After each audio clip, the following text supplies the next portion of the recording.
Seeing something like this will remind me why I don't like cooking. I personally have stopped using certain pots and pans in my house because I refuse to deal with the aftermath. I don't want to have to clean them up afterwards until I found the 100% stainless steel scrub, and this has been such a game changer for me.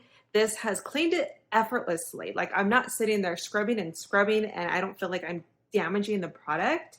This has totally saved my hands. It's not harsh, has no extra chemicals on it. It's just pretty much 100% stainless steel. Everything comes out and washes out very easily after a scrub. I just rinse it and lay it out to dry, and it doesn't rust on me at all. I did a side-by-side comparison, and I used the stainless steel scrubber at the top, and then I used my regular brush on the bottom.